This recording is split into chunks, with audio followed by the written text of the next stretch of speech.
नमस्कार दोस्तों, स्वागत है आपका टॉप ट्रेंडिंग जीके में। Railway RRB NTPC math series में अभी तक हम 34 सेट कंप्लीट कर चुके हैं। आज सेट नंबर 35 है जो कि 21 जनवरी 2021 को पहली पारी के अंदर हुआ था। और यदि आप इस सीरीज के पुराने सेट करना चाहते हैं तो आप प्लेलिस्ट में जाकर RRB NTPC 2021 all saved math solution के नाम से प्लेलिस्ट चेक कर सकते हैं। तो वीडियो कंटिन्यू करें उससे पहले मैं आपको बता दूं, आपकी तैयारी को स्मार्ट वर्क के तौर पर नेक्स्ट लेवल तक ले जाने के लिए मॉक टेस्ट लगाना बहुत ज्यादा जरूरी है। इससे आपका स्पेशली टाइम मैनेजमेंट हो गया। कौन सा सेक्शन वीक है एग्जाम से पहले आपको पता चल रहा है। मॉक टेस्ट के लिए टेक्स्ट बुक इसलिए बेहतरीन प्लेटफॉर्म है। एक तो आप अनलिमिटेड मॉक टेस्ट लगा सकते हो, सेकंड सभी एग्जाम्स के मॉक टेस्ट आपको एक ही पास के अंतर्गत मिल रहे हैं। इसमें यदि आप टीटीजी के कूपन कोड यूज करते हो तो एक्स्ट्रा 30% यानी जो एक वर्ष का 399 का पास है वो आपको 280 रुपए मिलने वाला है।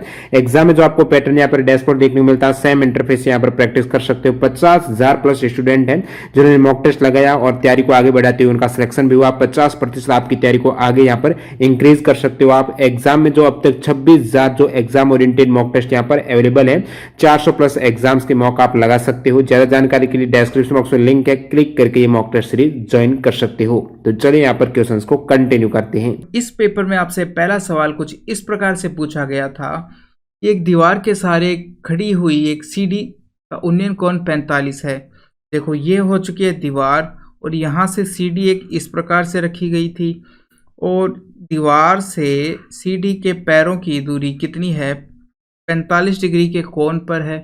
ठीक है, और हम जानते हैं, देखो ये कोण तो होगा 90 का, एक कोण 45 का है तो ये भी 45 का होगा। अब हम जानते हैं कि जब कोण 45 का होता है तो 45 के सामने की भुजा 1:1 अनुपात में होती है और 90 के सामने की भुजा √2 के अनुपात में होती है। अब देखो, आपको दे क्या रखा है, दीवार से सीढ़ी के पाद की दूरी दे रखा है, यानी कि ये जो नीचे वाली दूरी ये दे रखी है। एक की वैल्यू आपको कितनी दे रखी है? 4√2 दे रखी है। और हमें सीढ़ी की लंबाई पूछी है जो कि √2। यदि एक की दूरी ये है तो दो की कितनी होगी? 4√2 को आप √2 से मल्टीप्लाई कर दो और ये आ जाएगा आपका, कितना आ जाएगा? 4 × 2 जो कि 8 हो जाएगा हमारा आंसर, और ऑप्शन नंबर 3 हो जाएगा। सवाल नंबर 2, यहाँ पर इनका हमसे एलसीएम पूछा गया है। तो यहाँ पर 169 का अंडरूट कितना होता है? 169 का अंडरूट हो जाएगा 13। और ये क्यूब रूट 27 का क्यूब रूट, 27 किसका क्यूब रूट होता है? ये 3 का होता है। और 64 किसका क्यूब रूट होता है? ये 4 का होता है। और 144 ये किसका स्क्वायर होता है? 12 का। तो इसका अंडरूट करेंगे तो 12 आ जाएगा। अब हमें इनका एलसीएम लेना है। तो एलसीएम देखो, एलसीएम लेने के लिए क्या करेंगे? ये 13 है, ये 3 है, ये 4 है। यदि इसको तोड़ते हैं तो 3 आएगा, 4 आएगा, इस प्रकार से आएगा। तो देखो क्या क्या आ जाएगा एलसीएम लेने के लिए। एक तो हमारे पास 13 आ जाएगा, एक 3 आ जाएगा, एक 4 आ जाएगा, बाकी तो कुछ है नहीं। तो ये हो जाएगा हमारा एलसीएम। इसको आप जब मल्टीप्लाई करोगे तो 3 को 4 से करोगे तो 12 आ जाएंगे। 13 × 12 156 होता है। तो यहाँ से ऑप्शन नंबर 3 हो जाएगा हमारा। क्वेश्चन नंबर 12, ए अकेला किसी काम के 2/5 भाग को 12 दिनों में कंप्लीट करता है और बी अकेला उस काम के 3/4 भाग को 25 दिनों में करता है। तो दोनों मिलकर एक साथ करेंगे तो कितने दिनों में पूरा करेंगे? तो देखो, यहाँ पर 2/5 का मतलब क्या है कि 5 यदि टोटल काम है, 5 यदि टोटल काम है तो उसका 2 काम वो 12 दिनों में कंप्लीट कर देता है।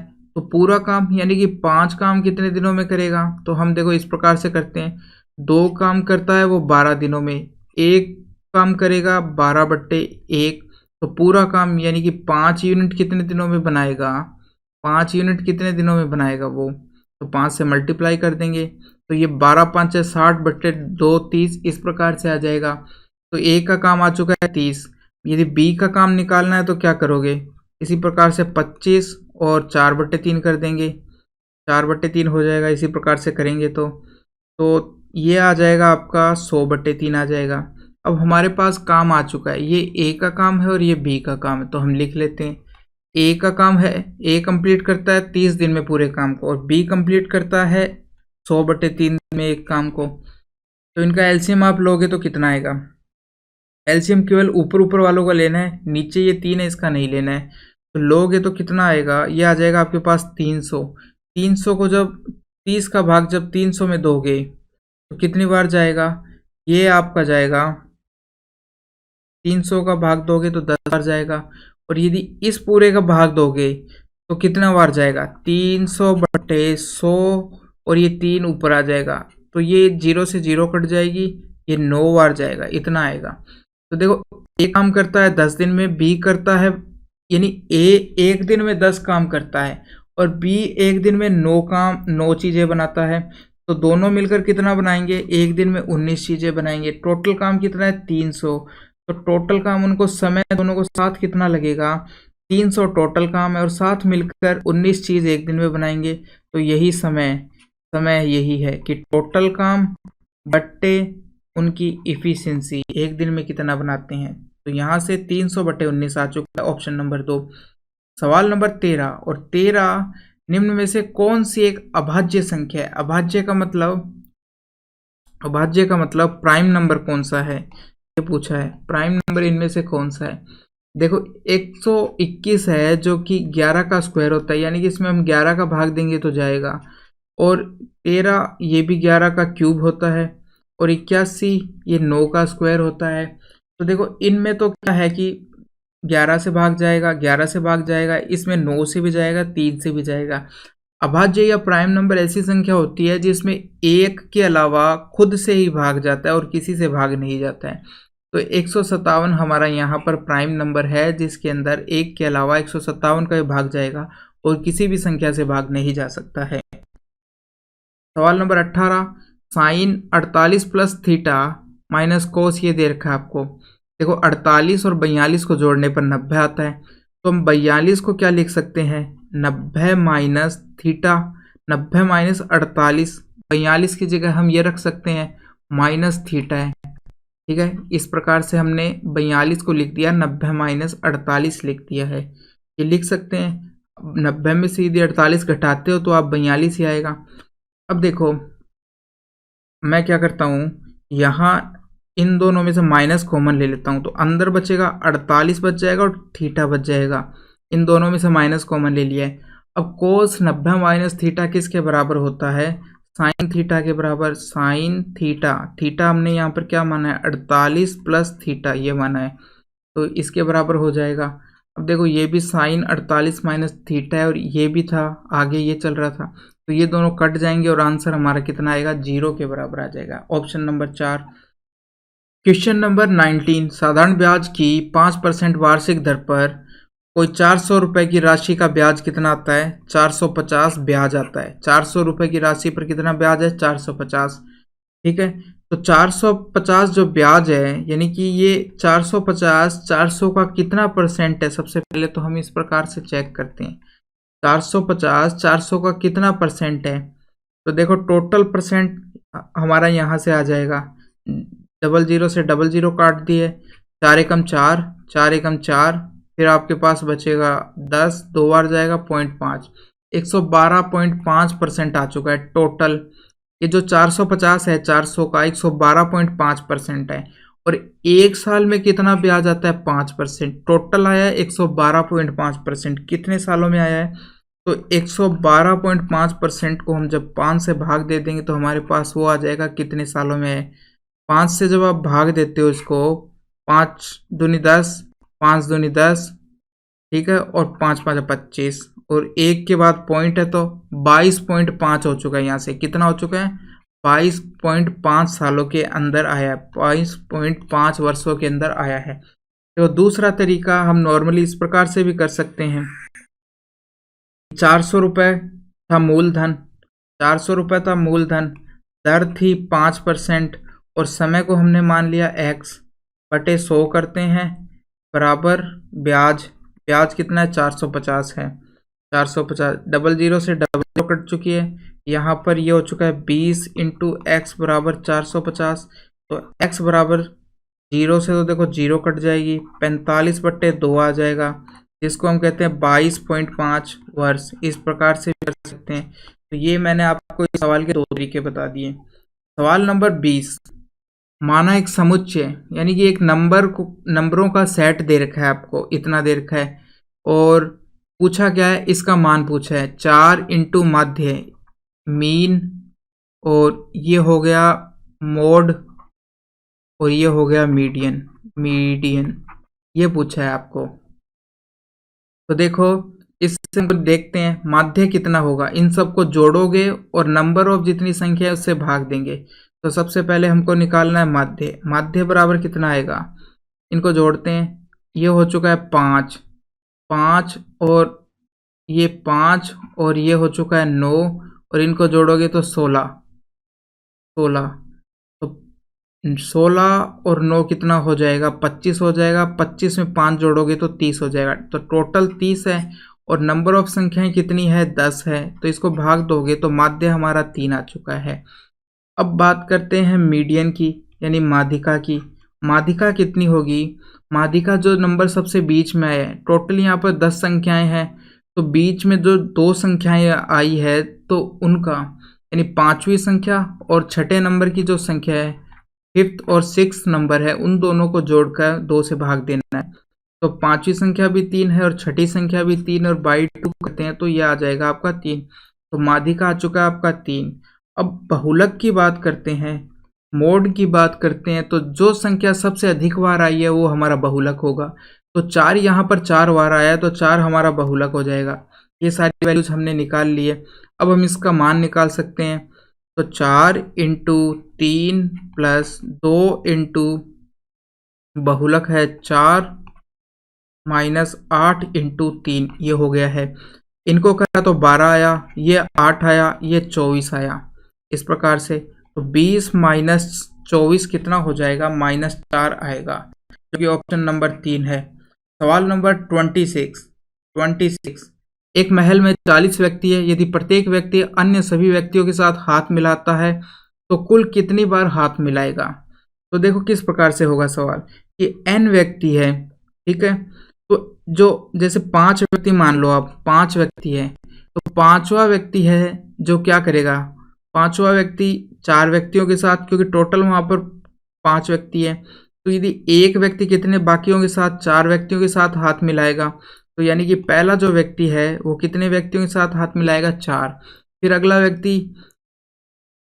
व्यक्ति फिर 4 व्यक्तियों के साथ हाथ मिलाता है, मगर हमने जो पहला वाला काउंट किया है उसको एक को छोड़ना पड़ेगा, क्योंकि उसने पहले व्यक्ति के साथ भी हाथ मिलाया। उस संख्या को हमने पहले ही लिख दिया है कि पहले ने दूसरे के साथ मिलाया या दूसरे ने पहले के साथ, वो एक चीज़ को हमको छोड़ना पड़ेगा। तो हम लिखेंगे 3, फिर 2, फिर 1, इस प्रकार से आ जाएगा कि देखो 5वें व्यक्ति ने 4 लोगों के साथ हाथ मिलाया है और 3, 2, 1, इस प्रकार से होगा। तो देखो इसका फॉर्मूला क्या होता है, n(n-1/2), ये फॉर्मूला होता है कि कुल कितनी बार हाथ मिलाए गए। तो व्यक्ति है 40, तो n का मान आ चुका है 40, 40 - 1 39/2, 2 से जब भाग दोगे तो 20 × 39, ये आ जाएगा आपका, कितना आ जाएगा, 780। ये आ जाएगा आपका सवाल नंबर 26 का आंसर नंबर 1। सवाल नंबर 27 का इसका मान निकालना है। 32 में आप 4 का भाग देते हो तो कितनी बार जाता है, 8 बार जाता है। अब यहाँ पर दोगे तो कितनी बार जाएगा, ये 3 का भाग 8 में जाता नहीं है, 8/3 हो जाएगा और इससे मल्टीप्लाई 40/3 हो जाएगा, 40/3 हो जाएगा। 5 दिए 15 हो जाएगा और इन दोनों को जोड़ोगे तो 9 आ जाएगा। अब ये आ चुका है, तो ऊपर लिया एलसीएम लेने पे नीचे 3, यहाँ आ जाएगा 24 - 40/3 और नीचे 9 घटाओगे तो कितना आ जाएगा, यह आ जाएगा आपका 6 आ जाएगा, 6 आ चुका है। अब इनको घटाने पर 40 में से 24 घटाते हो तो आता है 16, 16 माइनस का आएगा 3, और यदि इसके नीचे कुछ नहीं, हमने 1 मान लिया, ऊपर जाएंगे तो 1/6 हो जाएगा, उल्टे हो जाएंगे। अब देखो कितना मान आएगा यहाँ से यदि आप सरल करते हो तो ये 6 2 से कटेगा 3 बार और ये 16 8 बार, तो मान आ चुका है -8/9, ये मान आ चुका है। सवाल नंबर 32 में आपको दिया है a/4 बराबर b/5 बराबर c/6, ये दे रखा है आपको। तो पूछा है ए बी सी का आपस का अनुपात क्या है, तो जो इनके नीचे संख्या लिखी है वही अनुपात में हो जाएगी, यानी अनुपात भी 4:5:6 हो जाएगा, इस प्रकार से हो जाएगा। और यदि बाई चांस संख्या इस प्रकार से दी होती 4a बराबर 5b बराबर 6c बराबर। ठीक है, तो हमें यहाँ से ये संख्या हटानी पड़ती, जैसे जो इसका मल्टीपल है a का b का, ये हटाकर हमें नीचे ले जाना पड़ेगा। नीचे किस प्रकार से ले जाएंगे, देखो इन तीनों का आप एलसीएम लो, 5 4 इनका एलसीएम लो, कितना आएगा, 4 आएगा, 5 आएगा और एक 3 आएगा, ये हो जाएगा, इन तीनों का मल्टीपल होगा।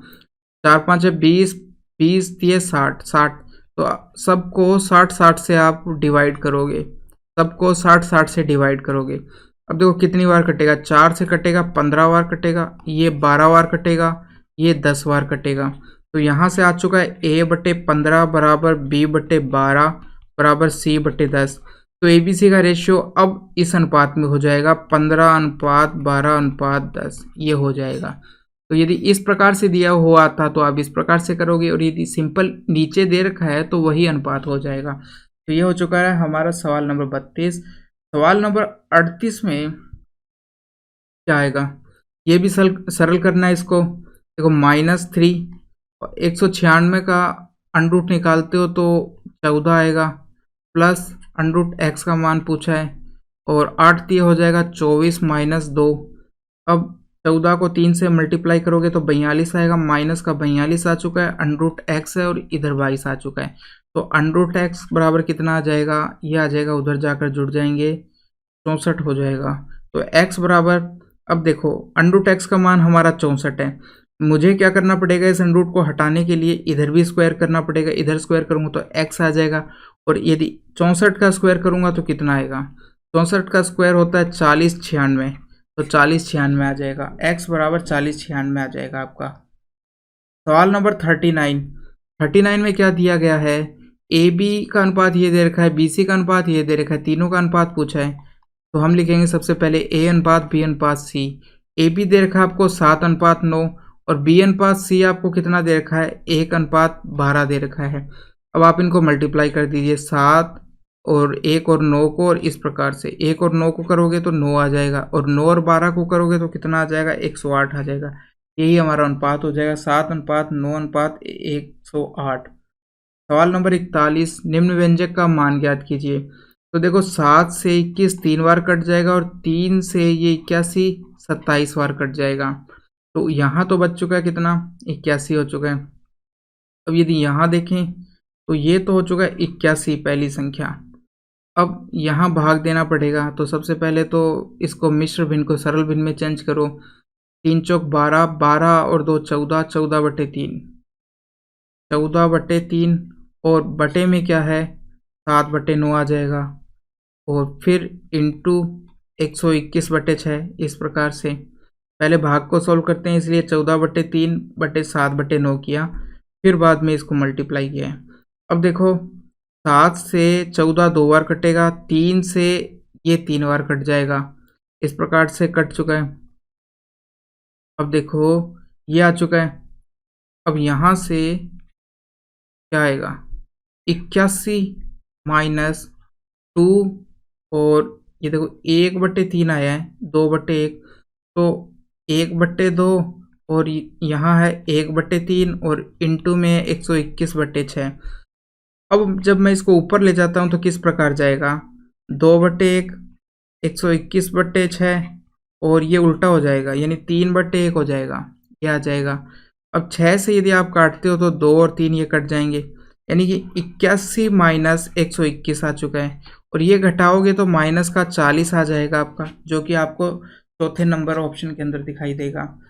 सवाल नंबर 42, विकास ने साधारण ब्याज पर 1200 रुपये उधार लिए, जिसके ब्याज की दर का मान उसकी अवधि के वर्षों की संख्या के बराबर है, यानी जितनी दर है उतने ही साल के लिए उसने लिया है।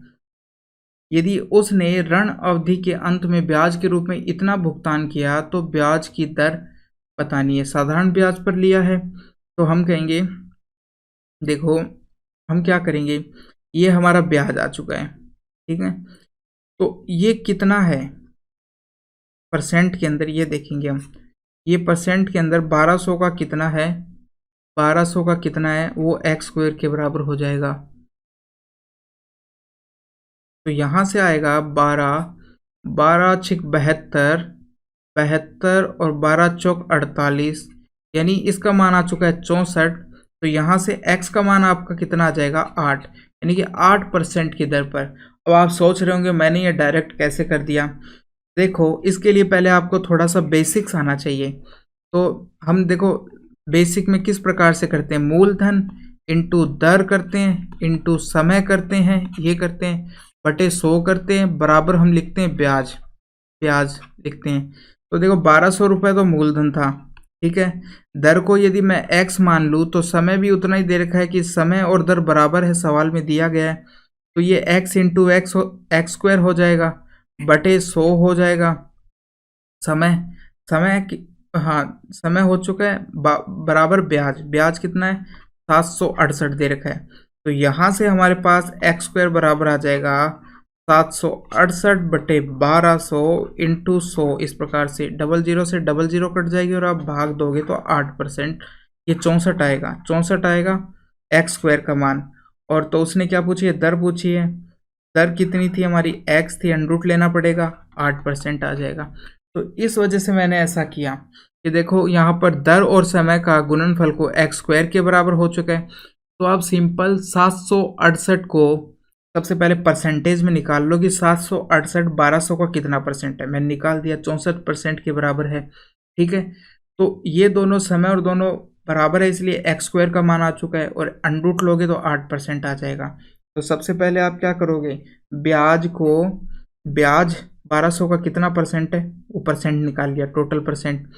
अब ये जो 64 है ये दर का और समय का मल्टीपल है, और दर और समय वही हमारी बराबर है, इसलिए एक्स स्क्वायर का मान हो चुका है, उसका अंडरूट लेने पर 8% आ चुका है। Option number 4।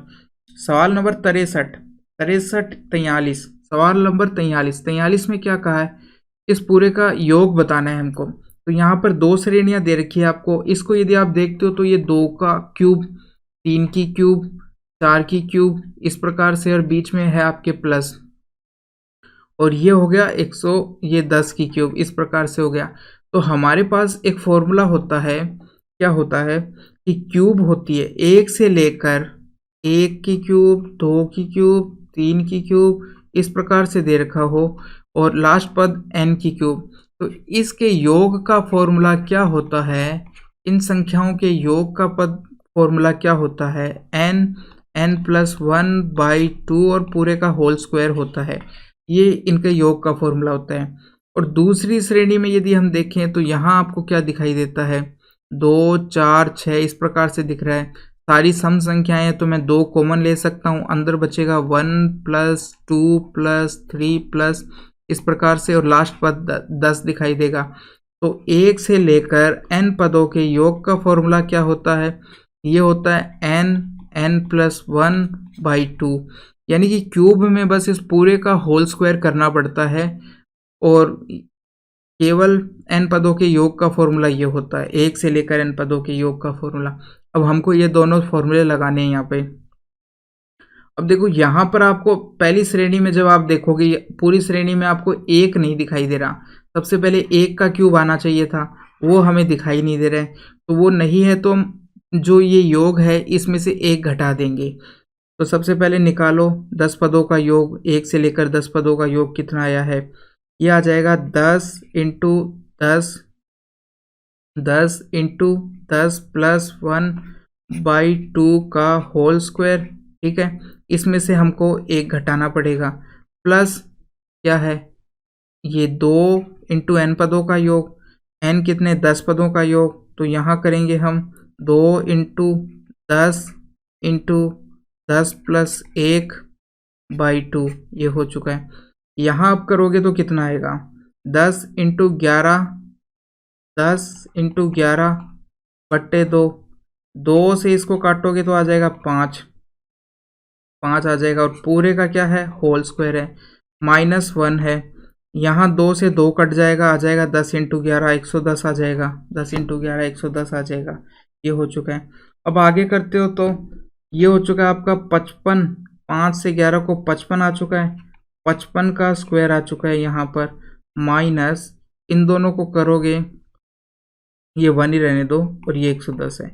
55 का स्क्वायर करोगे तो कितना आएगा, 55 के स्क्वायर के लिए जो भी संख्या लास्ट में 5 आती है उसके स्क्वायर, पीछे 25 आता है, और यहाँ 5 है, 5 को अगली संख्या 6 से मल्टीप्लाई करोगे 30 आ जाएगा। 30 25 माइनस 1 प्लस 110।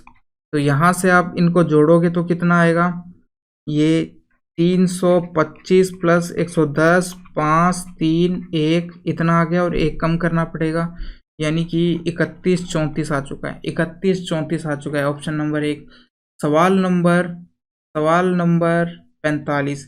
यदि कोई रेलगाड़ी 42 किलोमीटर प्रति घंटे की औसत चाल से चलती है तो ये एक निश्चित दूरी को 45 मिनट में तय कर पाती है, और इस यात्रा में लगने वाले समय को घटाकर 35 मिनट करने के लिए गाड़ी की चाल को कितना बढ़ाना पड़ेगा। रेलगाड़ी को किस चाल से चलना पड़ेगा, ठीक है। तो देखो दूरी तो सेम है, दूरी सेम है तो क्या होता है कि चाल चाल चाल का समय क्या हो जाता है, उल्टा हो जाता है। पहले हमारा समय क्या दे रखा है, समय दे रखा है 45 से 35 हो चुका है, 45 से 35 हो चुका है, ठीक है। पहले 45 था, अब 35 है। यदि हम इनको सरल करते हैं तो ये 9 7 में आ जाएगा, 9 अनुपात 7 आ जाएगा इनका। तो चाल का अनुपात क्या हो जाएगा, चाल का अनुपात उल्टा हो जाएगा, 7 अनुपात 9 हो जाएगा, 7 अनुपात 9 हो जाएगा। ये हो चुका है। पहले चाल कितनी थी, 45, यानी 7 की वैल्यू कितनी दे रखी है आपको, 45 दे रखी है। तो 1 की वैल्यू कितनी आ गई यहाँ से, 45 में 7 का भाग दोगे 6 आ जाएगी, 6 आ गई। 6 को आप इससे मल्टीप्लाई करोगे 9 से, 9 को आप 6 से मल्टीप्लाई करोगे तो कितना आ जाएगा, 9 6 54 आ जाएगा। यानी बाद में उसकी चाल कितनी हो गई है, 54 हो गई है। ऐसा हमने कैसे किया कि चाल बराबर क्या होता है, दूरी बट्टे समय होता है, दूरी बट्टे समय होता है। यदि दूरी कांस्टेंट है तो दूरी को चाल चाल दूरी की चाल समय का क्या हो चुका है, 1 बट्टे समय के बराबर हो चुका है, यानी कि चाल समय की उल्टी है। इसलिए हमने क्या किया, व्युत्क्रम है, तो समय यदि 9 अनुपात 7 था तो चाल 7 अनुपात 9 हो जाएगा। इस प्रकार से हो जाएगा। सवाल नंबर 48। दो घनों के आयतनों का अनुपात इतना दे रखा है, यानी घन के आयतनों का अनुपात इतना दे रखा है।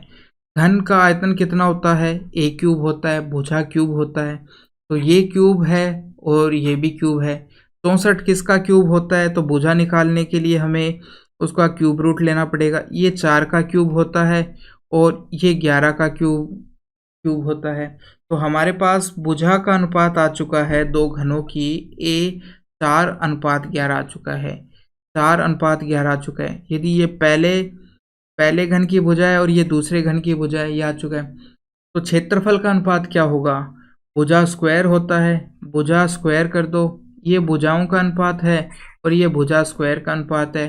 तो भुजा स्क्वायर का अनुपात क्या होगा, 4 को किया 16 हो जाएगा, ये 121 हो जाएगा। Option number 3। क्वेश्चन नंबर 54 में देखो ये दे रखा है आपको।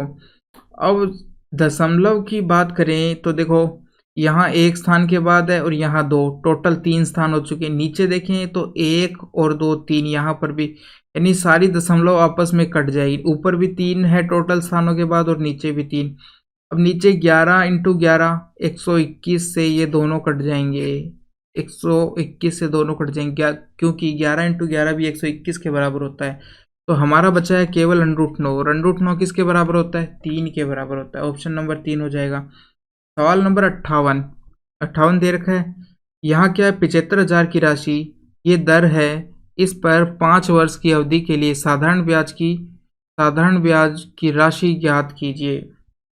कितना ब्याज आया, ब्याज बताना है हमको, ब्याज बताना है। साधारण ब्याज की बात चल रही है। दर को देखो हम भिन्न में बदल देते हैं, साधारण भिन्न में।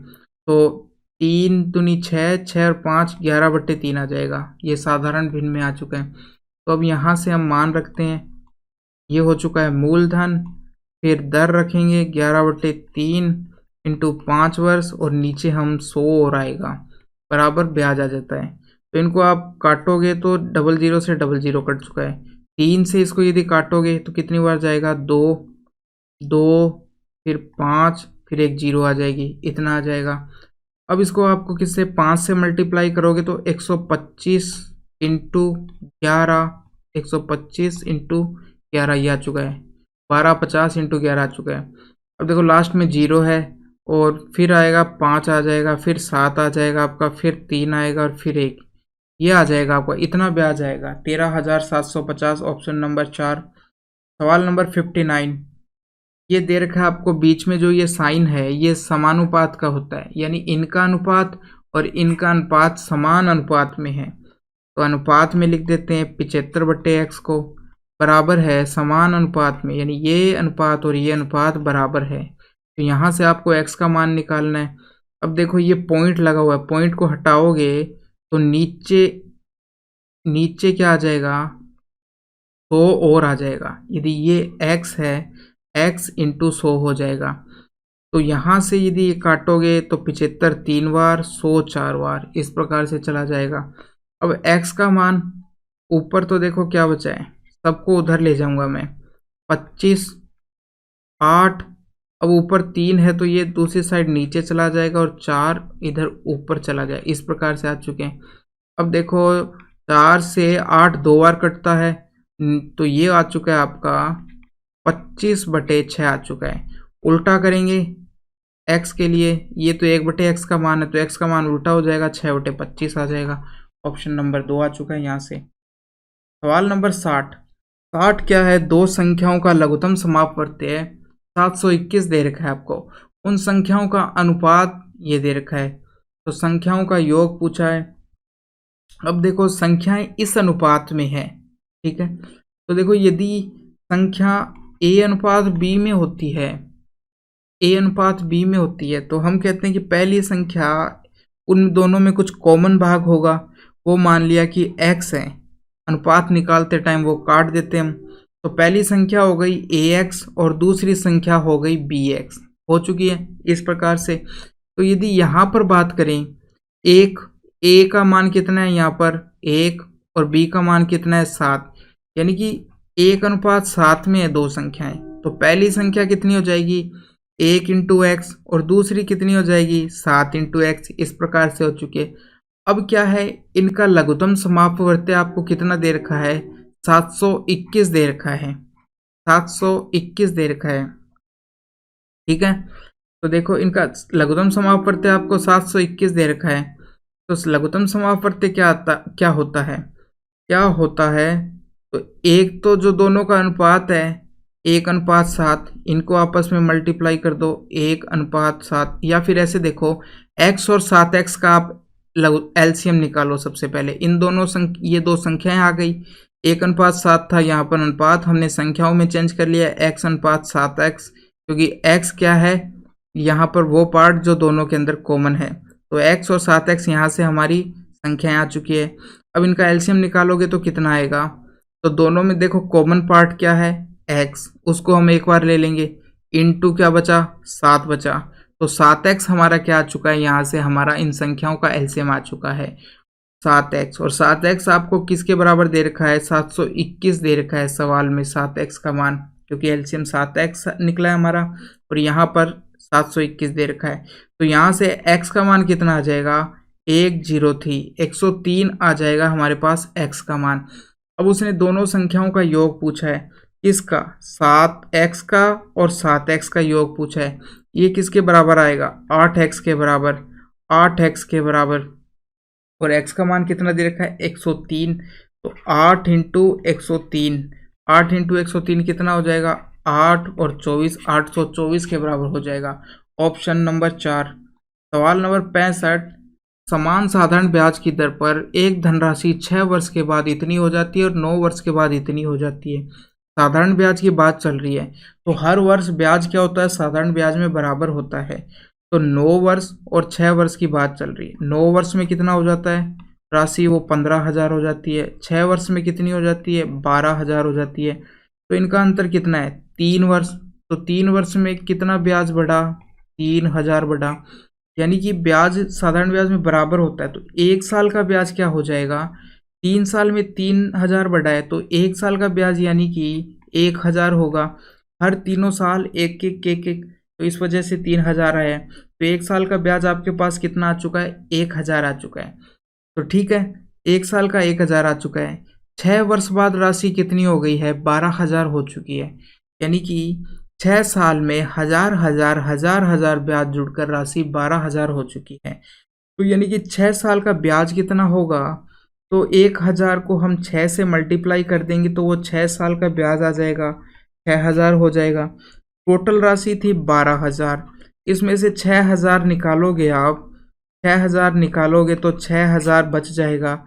ये आपका मूलधन है। मूलधन कितना है, 6,000 है। यानी उधार की ली गई राशि 6,000 थी, उस पर 6,000 का ब्याज आया है। अब पूछा है हमसे कि दर कितनी है, 1 साल का ब्याज कितना है। दर निकालने के लिए क्या करेंगे हम, देखो कितना ब्याज कितना परसेंट है वो निकालना पड़ता है, वही हमारी दर होती है। ब्याज को आप परसेंटेज में निकाल दो, 1 साल के ब्याज को आप परसेंटेज में निकाल दो, वही दर होती है। तो 1 साल का ब्याज कितना है, 1,000 रुपये, और मूलधन कितना आ चुका है, 6,000 रुपये। तो 1,000 6,000 का कितना परसेंट है ये निकाल दोगे और वही दर के बराबर होता है, यानी 100/6, और ये आ जाएगा 16 सही 2/3% के बराबर होगा। ऑप्शन नंबर 2 इस तरीके से। सवाल नंबर 67, एक वृत्त की त्रिज्या 18 सेंटीमीटर है और इसका केंद्रीय कोण 125 डिग्री का है, तो इसकी परिधि की लंबाई, परिधि का माप बताना है आपको। देखिए जैसे ये पूरा वृत्त होता, ठीक है, तो 125 का मान लिया कि इतना कोण बनता है। पूरा वृत्त बना दो पहले, चलो ये पूरा वृत्त हो गया। अब यहाँ से यदि मान लिया कि 125 का इतना कोण बनता है, इतना कोण बनता है, तो 125 डिग्री का ये कोण बन चुका है। अब पूछा इसकी आपको परिधि बतानी है, यानी कि कितने कितने की परिधि बतानी है। ये इतना भाग जो बना है, ये इसकी परिधि बतानी है आपको। 125 डिग्री के वृत्तखंड के कोण से जो ये बंद क्षेत्र बना है, इसकी परिधि बतानी है। तो एक तो हो चुका है ये चाप, 125 डिग्री वाला चाप, और बाकी एक रेडियस ये हो चुकी है और एक रेडियस ये होती है। तो इनके बराबर होगा, इन 2 रेडियस और एक ये चाप के बराबर। तो चाप निकालना पड़ेगा सबसे पहले तो हमको। तो देखो किस प्रकार से पहले चाप निकाल, जब कोण 360 डिग्री होता है तो परिधि कितनी होती है, चाप की लंबाई 2πr होती है, पूरी की पूरी परिधि चाप हो जाएगी। जब 1 डिग्री होगा कोण तो कितना होगा, 2πr/360 ये हो जाएगा। जब कोण 125 है तो कितना होगा, 2πr/360 इंटू 125 हो चुका है। यानी कि जब 125 है तो इस चाप की लंबाई आ जाएगी, यहाँ से कितनी होगी, ये आ जाएगी। तो यहाँ से यदि आप इस 2 से ये 180 बार चला जाएगा, 180 आ जाएगा। अब 180 आ चुका है। अब इसको यदि आप सरल करते हो, सरल करते हो तो यहाँ से आ जाएगा 22/7, और r का मान हम रखते हैं कितना दे रखी है, रेडियस r दे रखी है, नीचे आ जाएगा 180 इंटू 125। अब 18 से 18 कट चुका है तो नीचे ये 10 बच चुका है पूरा। अब 7 से ये कटता है क्या, 7 एकम 7 और 5 55, 7 से तो नहीं कटता ये। 10 से देखो ये आ जाएगा 11, और ये 5 से कटेगा कितनी बार, 5 दूनी 10, 5 5 25, इतना आ चुका है। तो यहाँ से मान कितना आया, 11 25 275/7 ये आएगा। और सरल करते हैं, 7 का इसमें भाग दोगे, 7 दूनी 14, 7 21, ये 21 आ जाएगा। 65 कितनी बार जाएगा, 7 नीम 63, 2 फिर पॉइंट लगेगा 2 0, 7 दूनी 14, या 3 ले लो, 2 ले लो, 14 20 लगभग 21 के बराबर आ चुका है। तो 39.3 हो चुका है इस चाप की लंबाई। और हमको परिधि निकालने के लिए ये चाप प्लस 2 रेडियस, यानी 39.3 प्लस 1 रेडियस 18 थी, तो 2 रेडियस कितनी हो जाएगी, 36 हो जाएगी। इनको आप यदि जोड़ते हो तो कितना आएगा, 3.6 और 9 15, 1 आई हासिल, तो 75.3 सेंटीमीटर हमारा आंसर आ चुका है। अब देखो चाप की लंबाई निकालने के लिए एक फॉर्मूला भी होता है, या तो देखो आप इस प्रकार से निकाल सकते हो जो हमने किया, 360 डिग्री पर चाप की लंबाई होती है पूरा का पूरा वृत्त, तो पूरे के पूरे वर्ग की परिधि कितनी हो जाती है 2 पाई आर, ये हो चुकी है। 1 डिग्री पर ये, 125 पर ये। अब फॉर्मूला क्या है, फॉर्मूला भी इसी से आता है वैसे तो, पाई आर बट्टे 180। देखो इस प्रकार से लिखते हैं, फॉर्मूला होता है चाप की लंबाई निकालने का, इंटू पाई आर बटे 180 इंटू थीटा, जितना कोण दे रखा है आपको, पाई आर बटे 180 इंटू थीटा, तो पाई आर बटे 180 इंटू थीटा का मान यहाँ पर 125 रख दोगे आप, और यहाँ से मान निकाल सकते हो। तो ये फॉर्मूला भी आप याद कर सकते हो, और चाहे मैंने आपको इस तरीके से भी बता दिया है। सवाल नंबर 71, यदि tan a बराबर इतना है, इसका मान बताना है आपको। तो सिंपल, देखो यहाँ से क्या होगा, त्रिभुज बनता है। सबसे पहली बार तो देखो मैं सीधा रखता हूँ, ये तो मैंने मान लिया साइन a का मान है, और ये कोस a का मान हो चुका है यहाँ से। तो 4 - 3, 4 + 3 इस प्रकार से हो जाएगा, और 1/7 ये हमारा मान आ जाएगा, 1/7 आ चुका है। तो ऑप्शन नंबर 3 हो जाएगा। अब आप सोच रहे होगा मैंने सीधा कैसे कर दिया। सीधा करने के लिए देखो, अभी थोड़ा सा हमें समझना पड़ेगा इस चीज़ को, फिर आप भी सीधा कर सकते हो। अब देखो tan a का मान किसके बराबर होता है, 3/4, ठीक है। यदि ये थीटा था तो इसके सामने की भुजा लंब 3, 4 इस प्रकार से, तो ये हो जाएगी 5 भुजा। अब देखो साइन a का मान कितना हो जाएगा, साइन a का मान हो जाएगा 3/5, और कोस a का मान कितना हो जाएगा, कोस a का मान हो जाएगा 4/5, ये हो जाएगा, हो चुका है। अब देखो हम यहाँ पर जब रखेंगे तो 5 यहाँ पर भी नीचे आएगा, 5 यहाँ पर भी आएगा नीचे। मान रखो, देखो 4/5 आए, फिर हमने रखा 3/5, और यहाँ पर रखोगे 4/5 प्लस 3/5। तो यहाँ क्या हुआ, ऊपर नीचे जब हमने एलसीएम लिया तो ऊपर 4/3/5 आया, इसी प्रकार 4/3/5 आया। तो 5 से 5 क्या होता है, यहाँ पर कट जाता है आपस में, ठीक है। इसलिए हमने ऐसा किया, क्योंकि ऊपर यहाँ पर देखो हर जो ट्रम है उसकी पावर क्या है, बराबर है। यहाँ पर भी एक पावर है, इस साइन की भी ए की भी एक पावर है, कोस ए की भी एक पावर है। तो जब ऊपर और नीचे हर पद की ए की पावर होती है, इन बराबर पावर होती है, तो ऐसा क्या होता है कि जो नीचे वाला मान है वो आपस में कट जाता है, ठीक है। तो ये 5 से 5 यहाँ कट जाएगा, इस वजह से 4 - 3 आ जाएगा, 4 + 3 आ जाएगा, और ये हो जाएगा 1/7 हो जाएगा।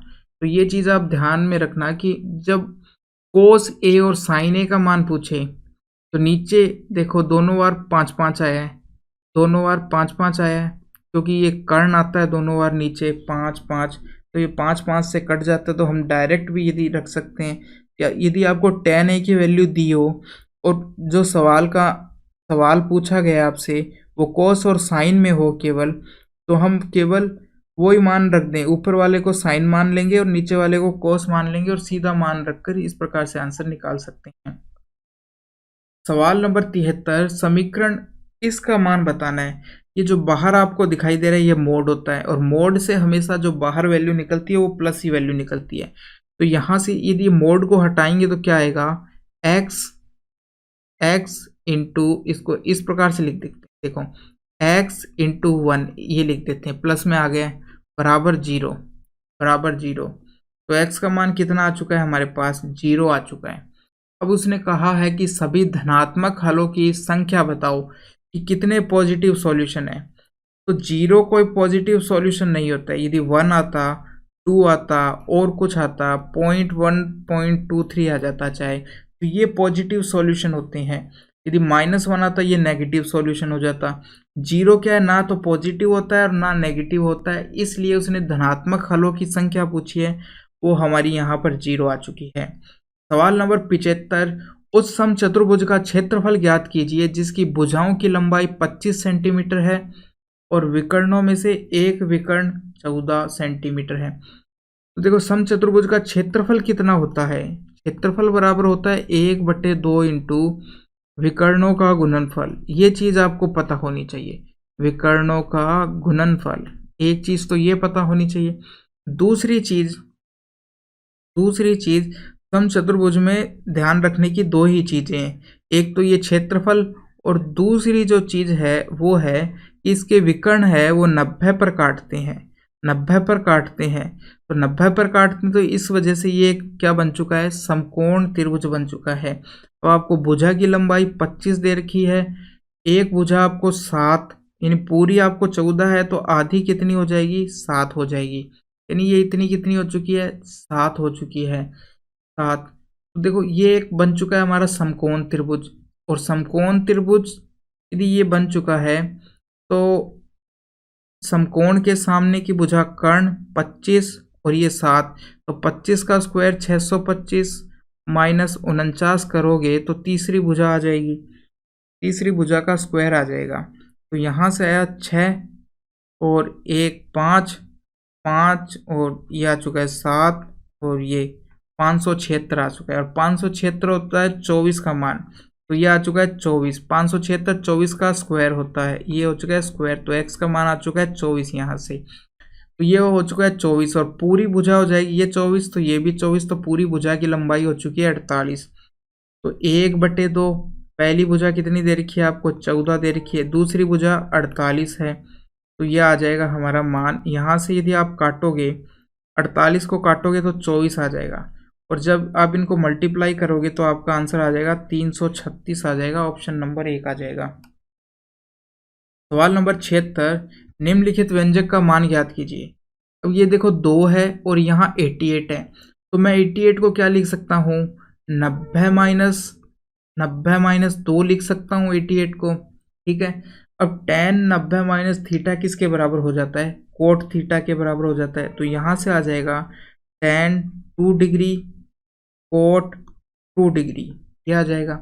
अब कोट को क्या लिख सकते हो आप, 1/tan लिख सकते हो, tan 2 डिग्री इस प्रकार से आ जाएगा। अब ये tan 2 है, ये 1/tan 2 है, तो ऊपर नीचे कट जाएंगे आपस में, कितना बचेगा, 1। इसी प्रकार से यहाँ पर भी 1 बचेगा, ये 1 आ गया मान, ये भी 1 आएगा, ये भी 1 आएगा, और tan 45 का मान होता ही 1 है, तो पूरे का मान कितना आएगा, 1 इंटू 1 इंटू में कितना आ जाएगा, 1 को 1 से मल्टीप्लाई करते हो तो 1 ही आता है, ऑप्शन नंबर 2 हो जाएगा। सवाल नंबर 78, ABC अकेले काम करते हुए किसी काम को क्रमशः 15, 20 और 25 दिनों में कंप्लीट कर सकते हैं। और तो यहाँ से टोटल काम कितना हो जाएगा, इनका एलसीएम लो, एलसीएम लोगे तो कितना आएगा, देखो ये 25 है यानी 5 का स्क्वायर है, यहाँ 2 का स्क्वायर इंटू 5 है, और यहाँ 3 इंटू 5 है, ठीक है। तो 5 की सबसे बड़ी पावर तो 5 का स्क्वायर है, 5 का स्क्वायर है, 5 का स्क्वायर, फिर है 2 का स्क्वायर, 2 की सबसे बड़ी पावर, बाकी 1 बचा, 3 बचा, ये हो चुका है। तो ये 25 इंटू 4 इंटू 3, ये इनको मल्टीप्लाई करते हो तो 100 और 3 को करते हो तो 300, तो टोटल काम हमारा है 300। तो यहाँ से इफ़िशिएंसी को रेशियो आ जाएगा आपके पास 15 का, जब 300 में भाग दोगे तो कितनी बार जाएगा, 15 से ये जाएगा 20 बार, और 20 से जाएगा 15 बार, 25 से कितनी बार जाएगा, 25 से कम 25, 5 0 12 बार जाएगा। ये आ चुका है कि ए एक दिन में 20 बनाता है, बी 15 बनाता है, और सी 12 यूनिट बनाता है। तो तीनों आपस में मिलकर कितना बनाएंगे, कितना टाइम लगेगा उनको, तो टोटल वर्क बटे इफ़िशिएंसी, टोटल वर्क कितना है, 300 बनानी है उनको, और तीनों मिलकर कितनी बना सकते हैं तीनों, तो देखो ये हो चुके हैं 37, 27 और 20 47, तो ये हमारा मान आ जाएगा 300/47, ऑप्शन नंबर 4। क्वेश्चन नंबर 82, देखो सबसे पहले क्या है, ये 8 में 2 का भाग देंगे तो इसको सरल करेंगे तो 4 आ जाएगा। अब हमारे पास क्या बच चुका है, और इसको सरल करोगे तो आप 54 + 2, इस पूरे का मान हमारे पास 56 आ जाएगा। तो अब देखो हमारे पास क्या आ चुका है, 13 का क्यूब माइनस 4 का क्यूब बट्टे 13 माइनस 4, ये आ चुका है, ये आ चुका है, और भाग इसको पूरे को दे रखा है 8 से -56, ये हो गया। अब क्या होता है, a cube minus B cube बराबर क्या होता है, ये होता है a माइनस बी, फिर a का स्क्वायर प्लस b का स्क्वायर प्लस ab होता है। तो देखो यदि इसका ब्रैकेट को अपन ओपन करते हैं तो कितना आएगा, 13 माइनस 4 आ जाएगा एक तो, फिर कितना 13 का स्क्वायर 169 आएगा, 4 का स्क्वायर 16 आएगा, प्लस 52, 13 चौक 52 आ जाएगा, इतना आ जाएगा, 13 चौक 52 आ जाएगा, बटे कितना आया, 13 माइनस 4 आ चुका है, बटे 13 माइनस 4 पहले से ही है, और ये पूरा भाग 8 से गया हुआ है -56। अब 13 माइनस 4 13 माइनस 4 आपस में कट जाएंगे। यहाँ यदि इनको जोड़ते हो आप तो कितना आता है, इनको यदि आप जोड़ोगे तो 237 आएगा, 237 आएगा। और ये भाग कितना दे रखा है, इसको 8 से भाग दे रखा है, -56। इसको यदि हम सरल करते हैं तो 237, इसको 56 से आप मल्टीप्लाई करोगे 8 से, 8 6 48 का 8 4 और 40 और 4 44, इतना आ जाएगा, बट्टे 8। अब इसको घटाने पर 7 8 में से गया 1, 4 में से 3 गया 1, 4 में से 2 गया 2, -211 बट्टे 8, ये हमारा आंसर आ जाएगा, ऑप्शन नंबर 2 हो जाएगा। सवाल नंबर 83, ये देखो त्रिभुज में एक कोण दे रखा है 30 डिग्री, दूसरा कोण दे रखा है 45 डिग्री, तीसरा कोण पूछा है, तो क्या करेंगे, दोनों कोणों को जोड़ेंगे। कोण कितना आ चुका है 75, तो 100 माइनस 75 करोगे तो तीसरे कोण का मान आ जाएगा 180, माइनस 75 करोगे तो तीसरे कोण का मान आ जाएगा, वो कितना आएगा, 105 आएगा, 105। सवाल नंबर 86 में एक तालिका दी गई है, फाइनेंशियल ईयर दिए गए हैं इधर तो, और बाकी इन चीज़ों का हमको ध्यान नहीं रखना है। बाकी ऑफशोर प्रोडक्शन और ऑनशोर प्रोडक्शन दिया गया है यहाँ पर, जो फाइनेंशियल ईयर के लिए, जैसे 2011-12 की बात करते हैं तो 38.47, और ऑनशोर प्रोडक्शन 9 दे रखा है। अब देखो सवाल में क्या पूछा गया है, सवाल में हमसे पहला सवाल पूछा गया है, ऑफशोर उत्पादन में निम्न में से, ऑफशोर उत्पादन यानी इस वाले की बात कर रहा है, निम्न में से किस वर्ष उसके पूर्ववर्ती वर्ष की तुलना में उत्पादन में सर्वाधिक गिरावट दर्ज की गई, यानी पहले वाले साल की तुलना में, अब वाले साल में, पहले वाले साल की तुलना में किस वर्ष में सबसे अधिक गिरावट दर्ज की गई। तो देखो यदि यहाँ पर इस साल की बात करते हैं, 12-13 की बात करते हैं, 12-13 की बात करें तो पिछले साल की बजाय कितनी गिरावट है, 38 में से 31 पॉइंट, ये 88 घटाओगे तो कितना बचेगा, 38 में से 31 पॉइंट घटाओगे तो 8 में से 1 गया, 7 बचा, और बाकी 47 में से 80 घटाओगे तो ये 6 पॉइंट आपका 67 बच जाएगा। यानी पिछले वर्ष की तुलना में यहाँ पर कितने की कमी आई है, 6.67 की कमी आई है।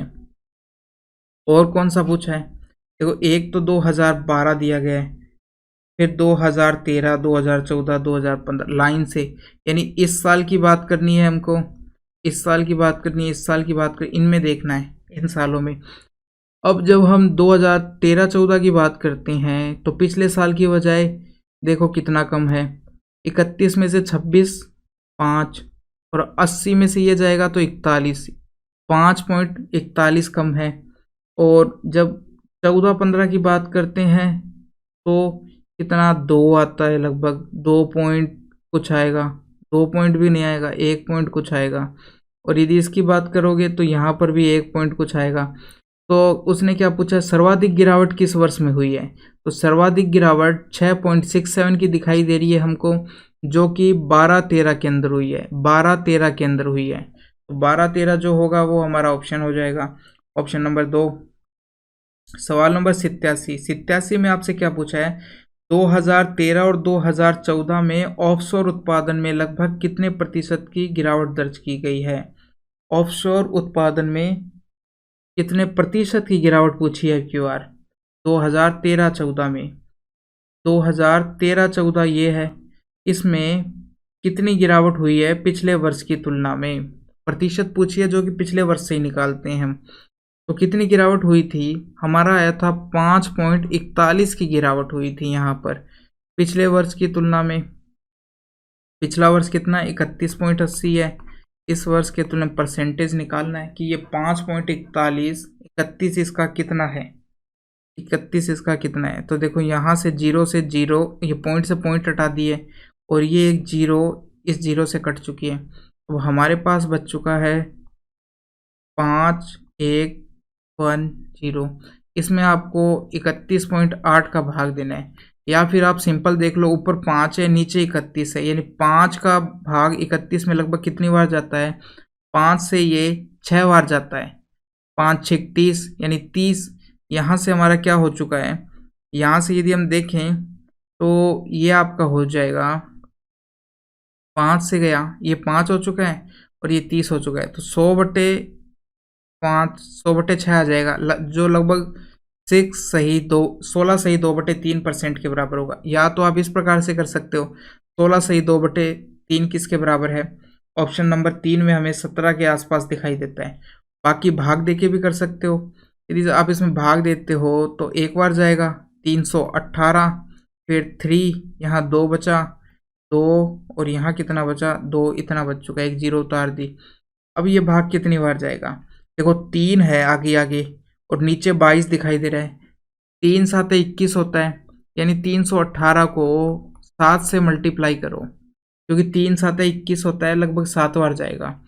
7 7 8 56 का 6, 5 आई हांसल 7 और 5 12, 1 आई हांसल 7 21 और 22, देखो 22 26, तो ये 7 बार ही जाएगा। 22 26 आप इसमें से घटाओगे तो 4 बचा लगभग, यानी कि 17 पॉइंट समथिंग आ जाएगा, 17 के आसपास आ चुका है। इस प्रकार से भी देख सकते हो आप, 17 आ चुका है। और दूसरा हमने किया था इस प्रकार से किया, 5.41 है और यहाँ पर आपका कितना था, 31.80 था। इसको तो हमने इसको क्या मान लिया, इसको लगभग 5 मान लिया और इसको लगभग हमने 30 मान लिया। 5 से इसमें करोगे 6 बार जाएगा और 100/6 किसके बराबर होता है, 16 सही 2/3% के बराबर होता है। ठीक है, तो इस प्रकार से भी करके देख सकते हो आप, 16 सही 2/3% के बराबर होता है। और ज़्यादा करेक्ट तो हम भाग देके देख सकते हैं। सवाल नंबर 88 में सभी वर्षों के दौरान कुल ऑनशोर उत्पादन में कितना रहा, सभी वर्षों के दौरान कुल ऑनशोर उत्पादन कितना रहा। ऑनशोर उत्पादन इनका पूछा है कि सभी वर्षों के दौरान ऑनशोर उत्पादन कितना रहा। तो इस सवाल में कुछ नहीं करना, आपको इन सबको जल्दी से बस जोड़ना है। अब हम देखें कि इकाई का अंक देख के केवल इकाई के अंक को जोड़ लें और उससे आंसर निकाल दें तो नहीं निकाल सकते, क्योंकि सब में इकाई और दहाई के अंक एक ही दे रखे हैं। तो आपको इन संख्याओं को जोड़ना ही पड़ेगा पूरा, तभी आंसर आएगा। तो आप बस इसमें आपको जल्दी से जोड़ने की कोशिश करनी चाहिए। अब उसके बाद में सवाल नंबर 89 में आपसे क्या पूछा गया है, निम्नलिखित में से किस वर्ष के दौरान ऑनशोर उत्पादन की वृद्धि दर सर्वाधिक रही। ऑनशोर उत्पादन की वृद्धि दर सर्वाधिक रही है किस वर्ष। तो हम पिछले वर्ष की तुलना में देखते हैं कि दर क्या होती है, कि जो वृद्धि हुई है पिछले वर्ष की तुलना में उसका परसेंटेज मान ही दर के बराबर होता है।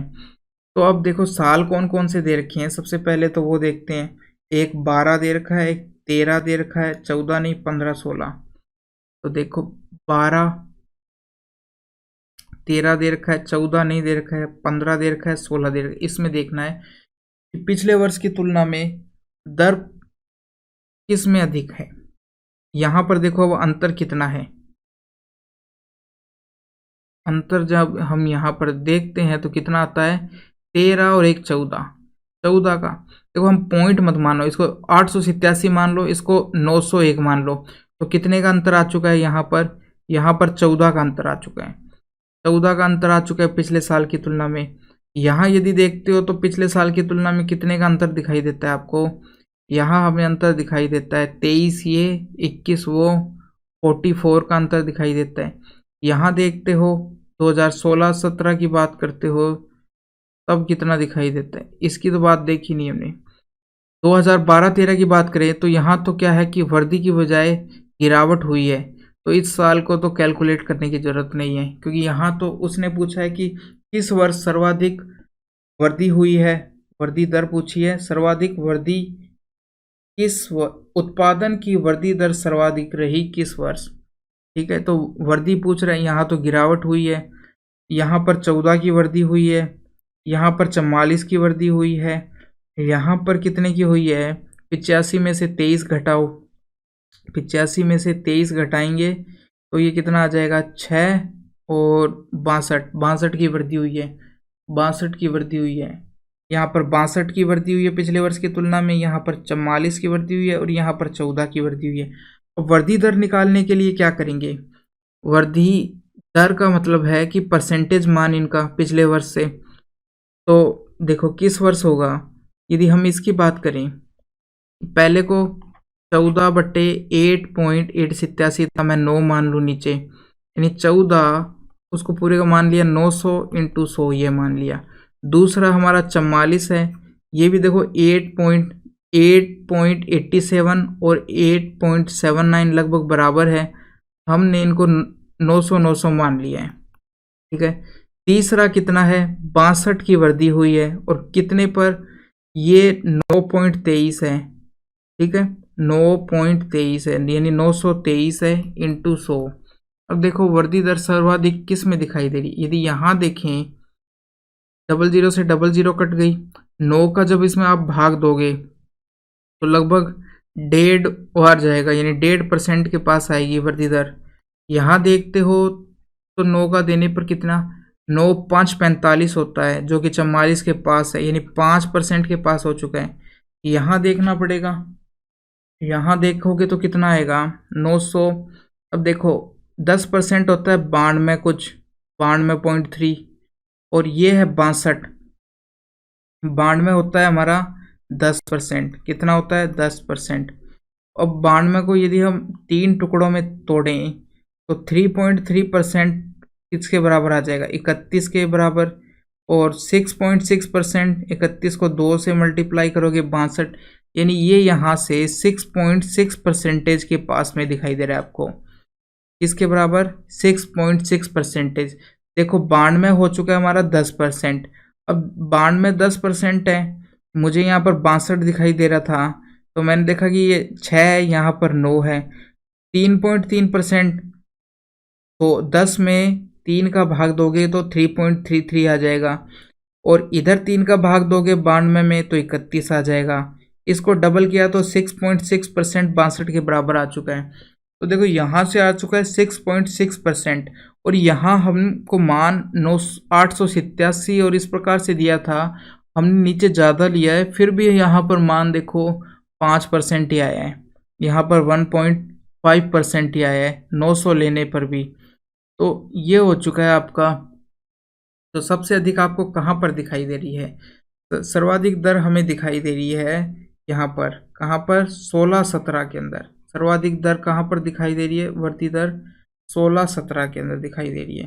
तो ऑप्शन नंबर यहाँ से हमारा हो जाएगा 16-17 वाला ऑप्शन, ऑप्शन नंबर 3 हो जाएगा। तो इस प्रकार से हमारा आज का पेपर समाप्त हो चुका है। दोस्तों ये कैसा लगा कमेंट में ज़रूर बताना।